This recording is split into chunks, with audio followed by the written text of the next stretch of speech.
Hi to all, Sandeep education में आप लोगों का स्वागत है। मैं संदीप सर आज आप लोगों को फंड बेस्ड अकाउंटिंग कराने वाला हूं अपने एनपीओ चैप्टर की।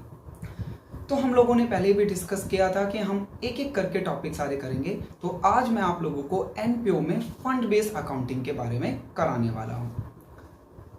गाइस, फंड बेस्ड अकाउंटिंग जो होती है हमारी, वो टू टाइप्स की होती है। मींस जो हमें डोनेशन मिलता है या हमें जो फंड मिलता है वो दो कैटेगरी के होते हैं। चलिए तो जरा समझते हैं इसको।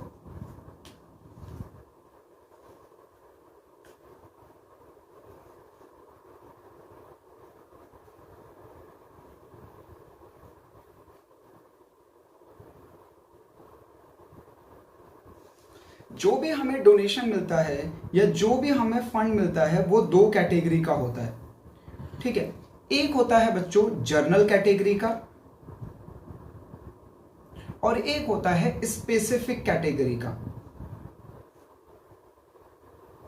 जो हमारा जर्नल कैटेगरी का होता है फंड या डोनेशन, वो हमारी करंट ईयर की इनकम ट्रीट करी जाती है और जिसे हम करंट ईयर की इनकम ट्रीट करी जाती है, जिसे हम अपने इनकम एंड एक्सपेंडिचर अकाउंट में क्रेडिट साइड रिकॉर्ड करते हैं। जो स्पेसिफिक पर्पस का हमें डोनेशन या फंड मिलता है वो हमारी लाइबिलिटी होती है करंट ईयर की, जिसको हम लोग बैलेंस शीट में लाइबिलिटी साइड रिकॉर्ड करते हैं। तो ये हमारे जो भी हमें डोनेशन या फंड रिसीव्ड होता है नॉट फॉर प्रॉफिट ऑर्गेनाइजेशन में, उसकी कैटेगरी है। या तो वो जर्नल पर्पस का होगा या वो स्पेसिफिक पर्पस का होगा। बच्चों, जर्नल पर्पस का है तो वो इनकम है करंट ईयर की, बट अगर वो स्पेसिफिक पर्पस का है तो वो हमारी क्या है, लाइबिलिटी है करंट ईयर के लिए। अब इसको जरा एक एग्जाम्पल से समझते हैं कि आप लोग कैसे डिफरेंशिएट करोगे कि कौन सा जर्नल है, कौन सा हमारा जो है स्पेसिफिक। सर, हमें ये तो पता चल गया कि जो हमारा जर्नल होगा वो हमारी करंट ईयर की इनकम होगी और जो स्पेसिफिक होगा वो लाइबिलिटी होगी। बिल्कुल बच्चों, मैं आप लोगों को एक एग्जाम्पल से समझाता हूं, आप लोग जरा ध्यान से समझना, फिर हम इसको डिफरेंशिएट करना भी इजी तरीके से सीखेंगे। सपोज कर लीजिए आपको मैंने 100 रुपीज दिए। ठीक है, मैंने आपको कितने रुपए दिए, 100 रुपीज, बट मैंने कोई भी आप लोगों को गाइडेंस नहीं दी या कोई भी डायरेक्शन नहीं दी कि आपको उन 100 रुपीज का क्या करना है। तो आप क्या करेंगे, आप बिल्कुल फ्री हैं उस 100 रुपीज को स्पेंड करने में, खर्च करने में। आपका जो मन करे आप वहां पे खर्च करिए। चाहे तो आप अपने लिए कुछ स्टडी मटेरियल खरीद लीजिए, चाहे आप अपने लिए कुछ ईटिंग यानी खाने पीने की चीजें खरीद लीजिए, या वटेवर कहीं पे भी खर्च करिए, क्योंकि जो डोनर है यानी मैंने जो पैसे आपको दिए हैं उसके लिए कोई भी पर्पस डिसाइड नहीं किया, तो आप बिल्कुल फ्री हैं। जहां पर इस तरीके के डोनेशन या फंड मिलते हैं जो कि फ्रीली, जिसका कोई पर्पस डिसाइडेड नहीं होता, जैसे कि मेरे एग्जाम्पल में जो मैंने आपको 100 रुपीज दिए, मैंने कोई भी आप लोगों को उसमें जो पर्पस नहीं दिया, मैंने कहा कि जैसे मर्जी आप लोग इसे स्पेंड करिए। तो ये आप लोगों की इनकम ट्रीट करी जाएगी और इस इनकम को आप कहीं पे भी स्पेंड कर सकते हो। बट अगर मैं आपको 100 रुपीज दूं और ये कह दूं कि इसका आप लोग अपने स्टडी मटेरियल लेना, तो आप बाउंड हो गए ना। मैंने आपको 100 रुपीज दिए पहले केस में और कुछ भी नहीं कहा, बट सेकंड केस में मैंने आप लोगों को 100 रुपीज दिया और क्या बोला कि आपको इससे अपना स्टडी मटेरियल ही खरीदना है। चाहे आप स्टडी मटेरियल में कुछ भी खरीदो, बट वो होना चाहिए स्टडी मटेरियल। तो यहाँ पे क्या हुआ, आप बाउंड हो गए। आप आपके पास जो 100 रुपीज है आप किस पे स्पेंड करने वाले हो, अपने स्टडी मटेरियल पे। तो बच्चों देखो, यहाँ पे मैंने आपको दो केस समझाए जिसमें मैंने आप लोगों को 100 रुपीज दिया और कुछ भी नहीं कहा, तो आपकी इनकम ट्रीट करी जाएगी। यानी हमारे जो नॉट फॉर प्रॉफिट ऑर्गेनाइजेशन है, इस तरीके के डोनेशन जिनका कोई भी पर्पस नहीं होता, सिर्फ डोनेशन दे दिया जाता है, तो वो नॉट फॉर प्रॉफिट ऑर्गेनाइजेशन अपने जो भी उनकी ऑर्गेनाइजेशन है उसमें किसी से चीज़ों से रिलेटेड, किसी भी जो भी उनका पर्पस होता है, किसी से भी रिलेटेड चीज़ों पर अपना जो भी डोनेशन मिला है उसको स्पेंड कर सकते हैं। बट सेकंड केस में मैंने आपको जो डोनेशन दिया था, यानी जो मैंने आपको 100 रुपीज़ दिए थे, मैंने उसका पर्पस डिसाइड कर दिया कि आपको स्टडी मटेरियल लेना है। तो ऐसे ही अगर नॉट फॉर प्रॉफिट ऑर्गेनाइजेशन को कोई डोनेशन मिल रहा है और उसका पर्पस डिसाइडेड है, तो जो एनपीओ है बच्चों, नॉट फॉर प्रॉफिट ऑर्गेनाइजेशन, वो उसी चीज पर वो पैसा खर्च कर सकती है, कहीं और नहीं कर सकती, क्योंकि डोनर ने एक पर्पस दे दिया है कि भैया इस पर्पस से ही ये पैसा को स्पेंड किया जाए। तो ये हो गए अब उसकी लाइबिलिटी। तो एग्जाम्पल से आपको समझ आया, जहां पे आप एक्सपेंस करने के लिए फ्री हो वो आपकी है इनकम, और जहां पे आपको बाउंड कर दिया जाएगा कोई पर्पस देके, वो आपकी बन जाएगी लाइबिलिटी। तो आप इस तरीके से डिफरेंशिएट कर सकते हो कि कौन सी हमारी इनकम है, कौन सी हमारी लाइबिलिटी। मैं इसके थोड़े से एग्जाम्पल और देता हूं। देखिए, जैसे मैंने कहा जर्नल डोनेशन है, तो वो सिर्फ आप लोगों को क्वेश्चन में लिखे होगा डोनेशन, या लिखा होगा सिर्फ फंड रिसीव्ड हुआ, आपको डोनेशन रिसीव्ड हुआ या फंड रिसीव्ड हुआ। बट अगर आपको स्पेसिफिक पर्पस से मिल रहा है तो वो इस टाइप का होगा। कुछ एग्जांपल देखें, डोनेशन फॉर बिल्डिंग, ये मैं एक एग्जांपल ले रहा हूं, पर्पस आप लोगों को क्वेश्चन में देखना होगा। सेकंड है बच्चों डोनेशन फॉर चैरिटी, यानी जो आपको डोनेशन मिला है पैसा डोनेशन में, वो आप चैरिटी कर सकती हैं, यानी एनपीओ उसका चैरिटी ही करेंगे। अगर आप चैरिटेबल ट्रस्ट हो तो आपको इस तरीके का डोनेशन मिल सकता है, डोनेशन फॉर मेडिसिन, यानी अब आप उस पैसों को बच्चों सिर्फ और सिर्फ मेडिसिन पे खर्च कर सकते हो। ये नहीं कि आप डॉक्टर की सैलरी देने लग गए उस पैसों से, ऐसे नहीं, ठीक है ना। Donation for medicine. अगर आप एक स्पोर्ट्स क्लब हो तो आपको इस तरीके के फंड या डोनेशन मिलेंगे, जैसे एग्जांपल टूर्नामेंट फंड, कोई टूर्नामेंट कराने के लिए आपको फंड मिला, या मैच फंड, आपको कोई मैच कराने के लिए फंड मिला, या अगर आप स्पोर्ट्स क्लब हो, या आपको मिलेगा बच्चों प्राइज फंड, कि आप प्राइज डिस्ट्रीब्यूट करिए जो भी आप लोगों के, जो भी आपके एकेडमी के या स्पोर्ट कॉम्प्लेक्स के जो भी कैंडिडेट हैं। तो इस तरीके से आप लोगों को क्लैरिफाई हो जाएगा कि हमारा स्पेसिफिक पर्पस। और जर्नल है तो इनकम है, इनकम को इनकम एक्सपेंडिचर अकाउंट में शो करेंगे, क्रेडिट साइड करंट ईयर के। और अगर आपको स्पेसिफिक मिल रहा है तो वो आपकी लाइबिलिटी है, ये आप शो करोगे बैलेंस शीट में लाइबिलिटी साइड। और इस तरीके के एग्जाम्पल से आपको पता चल जाएगा कि उनका पर्पस डिसाइडेड है।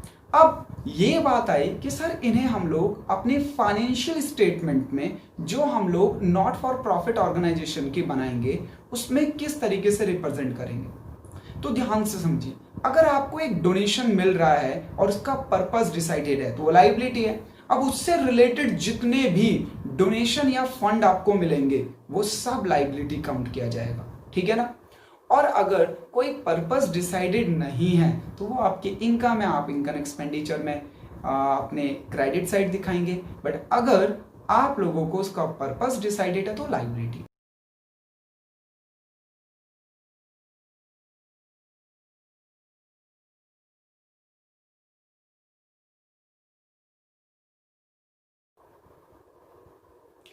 चलिए तो हम लोग अपना एक फंड बेस्ड अकाउंटिंग का क्वेश्चन करते हैं। तो देखें question, how are the following items presented in financial year statement of a not for profit organisation. हमें क्या क्या गिवन है क्वेश्चन में देखते हैं। प्राइज फंड 40,000, बच्चों हमें प्राइज फंड मिला है। प्राइज डिस्ट्रीब्यूट अवॉर्डेड मतलब होता है डिस्ट्रीब्यूट ₹30,000 के, and donation received for prize fund ₹12,000। जो आपने डोनेशन रिसीव्ड हुआ है वो प्राइज डिस्ट्रीब्यूशन के लिए ही मिला है, वो है हमारा डोनेशन रिसीव्ड फॉर प्राइज ₹12,000। तो देखिए इसे कैसे रिप्रेजेंट करते हैं हम अपने फाइनेंशियल स्टेटमेंट में। आइए बच्चों, एनपीओ के लिए फाइनेंशियल स्टेटमेंट इस क्वेश्चन में इसको कंसीडर करेंगे हम लोग इनकम एक्सपेंडिचर अकाउंट को, जो हमारा ये है, और अपनी बैलेंस शीट को। तो ये है हमारा फाइनेंशियल स्टेटमेंट जो नॉट फॉर प्रॉफिट ऑर्गेनाइजेशन में हम लोग प्रिपेयर करते हैं। ये हमारी है इनकम एक्सपेंडिचर, तो ये है हमारी एक्सपेंस साइड, ये है डेबिट और ये है क्रेडिट यानी ये इनकम साइड, और बैलेंस शीट में ये लाइबिलिटी साइड है, ये एसेट साइड है।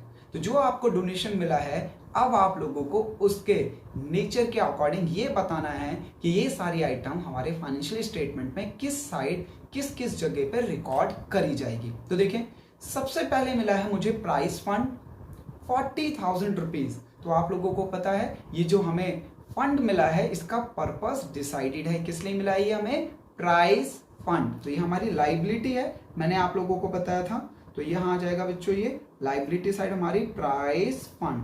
कितना रिसीव हुआ है हमें, 40,000। हाँ, हम आउटर कॉलम में नहीं लिखेंगे क्योंकि इनसे रिलेटेड और भी चीज होगी, तो उसको पहले लिखने के बाद नेट करके आउटर कॉलम में लिखेंगे, ठीक है।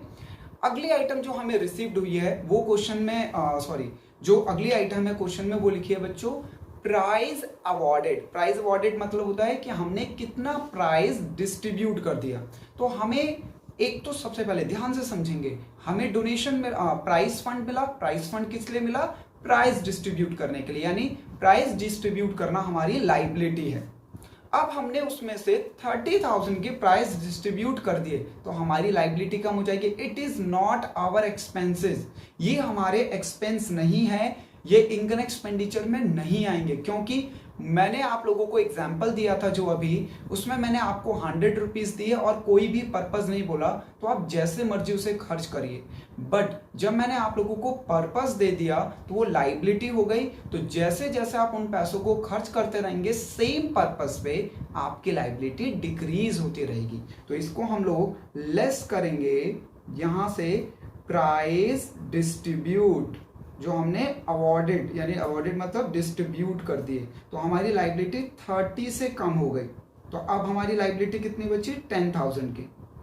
अभी भी हमारी लाइबिलिटी 10,000 की है, किसके रिगार्डिंग, प्राइस फंड के रिगार्डिंग। हमें यानी अभी भी 10,000 के प्राइस डिस्ट्रीब्यूट और करने हैं। बट क्योंकि बच्चों क्वेश्चन में और कुछ नहीं लिखा है तो हम इसे लाइबिलिटी कंसिडर कर लेंगे। बट देखते हैं, अभी क्वेश्चन में एक आइटम और है। तो लास्ट आइटम देखिए क्या लिखा हुआ है, कह रहा है डोनेशन रिसीव फॉर प्राइज।